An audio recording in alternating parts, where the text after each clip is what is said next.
Welcome back to our course on trusses. We will now consider quick calculations to achieve the internal forces of link members of the truss.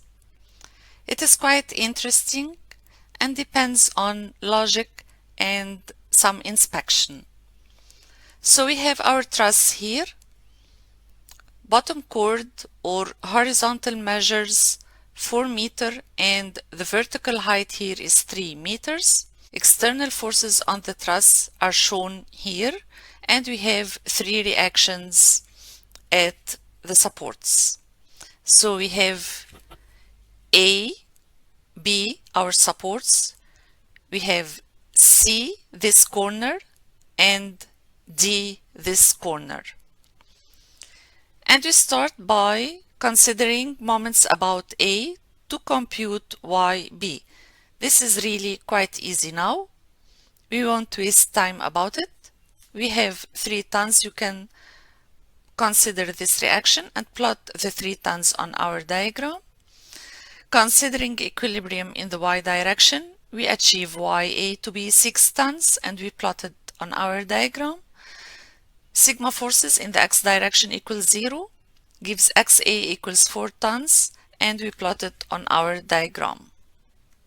We went through this many times before. Now, let us revise the tension member. A tension member, IJ, has the 2 arrows expressing the internal force heading towards each other. Or in other words, each arrow is heading out of the joint, coming out of the joint. The compression member is just the opposite.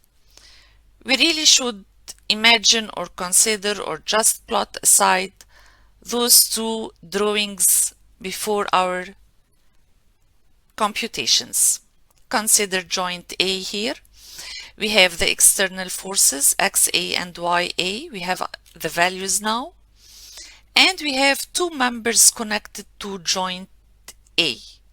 AB is the horizontal member and AC here is the vertical member. Just follow this inspection. To achieve equilibrium at joint A in the y direction, we need a force equal to YA or a force equal to 6 tons to be in equilibrium with YA means that we need this extra 6 tons heading downwards to be in equilibrium with YA.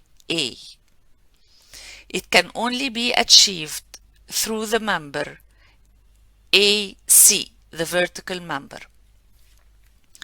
And therefore, the force AC equals 6 tons. After we determine that the force in the member AC, the vertical member AC, is 6 tons, we really should plot it on our diagram here. The direction of the arrow at joint A is heading downwards here as shown in red at joint A, and we plot it here, a yellow arrow at joint A. Now, this yellow arrow must be plotted at joint C to fulfill the compression force just as previously determined here. 2 arrows heading away from each other to express the compression force here. We don't really need to have a sign here in the equation, a negative sign to express compression. We don't really need to tell it is compression. It is shown directly on our diagram. We will repeat this procedure in the x direction at joint A. Now, we expect to have a force AB heading in this direction. Why? Let's consider it again. We have a force 4 tons, which is XA, heading towards the right to gain equilibrium at joint A, we need a force equal in magnitude and opposite in direction to the existing 4 tons. This can be only achieved from the force in AB. So this arrow should be plotted at joint A on our drawing here, in the same direction shown in red here, and the other yellow force at the other joint of the same link member AB should be plotted to express the compression link. So to sum it up, the first step is to determine the direction from the joint as shown in red here. The second step is to calculate, of course, the value of the internal force in the link member, then plot those arrows at the joint on the truss. And of course, for each link member, you should plot the second arrow at the second joint of the member. Now let us consider joint C. It has 3 external tons here and 3 members connected to it. One of them is 6 tons previously computed, which is AC, previously computed here. Let us consider the equilibrium in the y direction. We have 6 tons red heading upwards, 3 tons blue heading downwards, which means that we need another 3 tons to head downwards to gain equilibrium. Sigma forces in the y direction equals 0 at C. This can only be achieved from a component of this inclined member CB. So we have FCB sine theta must be equal to 3.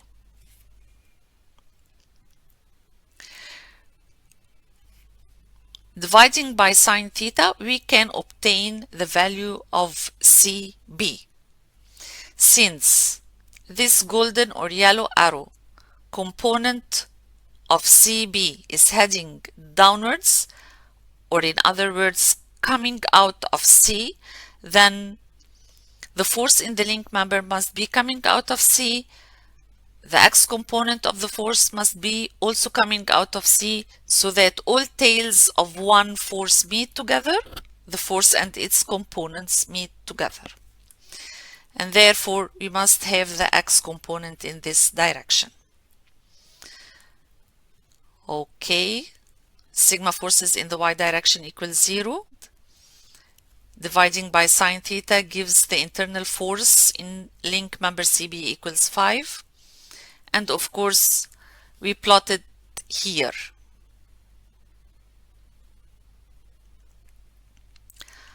CB is coming out of C.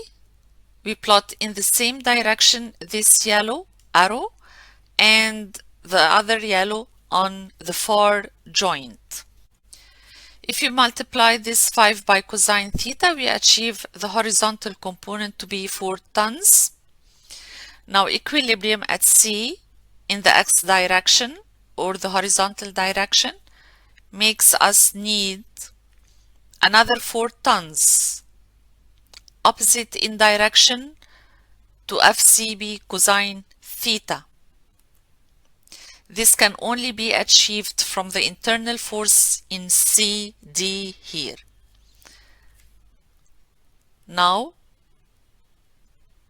we have our 4 tons here. We plotted on the given diagram the yellow arrow here, and we have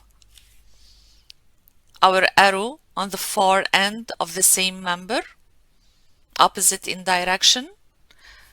This concludes that CD is a compression member by inspecting this compression member given here. We proceed by considering joint B. We have the external reaction at B and 3 internal forces connected to it. We already computed CB to be 5 tons. We have a vertical component and a horizontal component. The horizontal component FB cosine theta equals 4 tons. And to gain equilibrium in the x direction means that we need 4 tons opposite in direction. This can only be gained from the internal force in BA. Let's check it, already computed and plotted to be 4 tons compression. This can be really considered a check to our expectations or calculations. Now we consider the vertical direction, FB sine theta heading upwards and equals 3 tons because CB equals 5 tons. So we have 3 tons from FB sine theta, 3 tons from YB, making a total of 6 tons heading upwards, which means that we need other 6 tons heading downwards to gain equilibrium at joint B. This can only be achieved from the force in BD.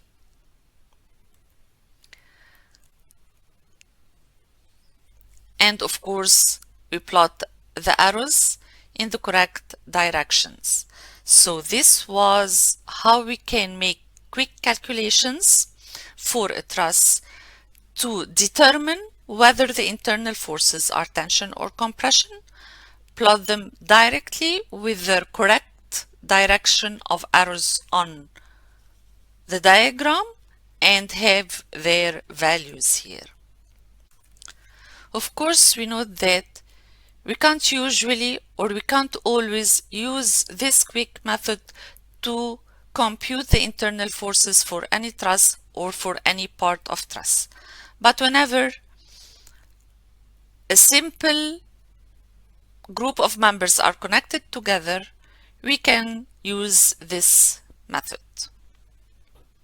This concludes with the quick calculations.